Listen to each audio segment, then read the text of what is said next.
Oggi, come spesso accade ormai, ci stiamo spostando da Trieste e stiamo andando a fare rilievo fotografico e tutto, diciamo, il nostro servizio 3D di una splendida proprietà in provincia di Udine. È la proprietà di un nostro carissimo cliente che deve vendere. È un castello, una metratura molto ampia, ovviamente una proprietà enorme anche per quanto riguarda il discorso degli esterni. Parliamo di 2 ettari di terreno con campo da tennis, piscina, insomma una proprietà stupenda e noi ci siamo. La proprietà è stata restaurata diverse volte e in particolar modo nel Settecento è stata ridistribuita in modo da adibirla a uso di caccia, quindi non più difensiva ma come tenuta estiva. Oggi stiamo parlando quindi di una proprietà che è stata ulteriormente modificata e rinnovata e parliamo di una proprietà che è residenziale.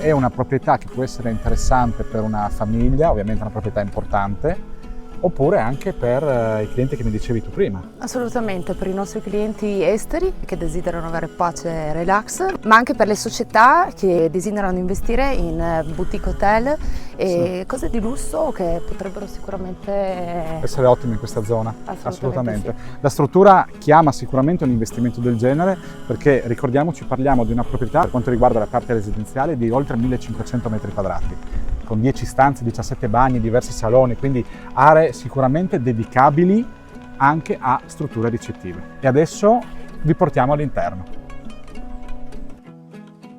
Stiamo parlando di ambienti molto importanti che sono stati totalmente restaurati mantenendo le finiture dell'epoca, sono stati restaurati in modo molto fine, soprattutto i pavimenti, le travi e tutto è stato fatto in modo da mantenere un connubio tra uno stile classico e contemporaneo.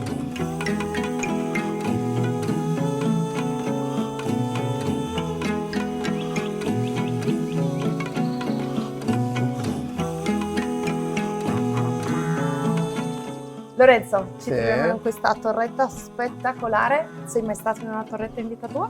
No, la vista è veramente incantevole. Mozzafiato, direi.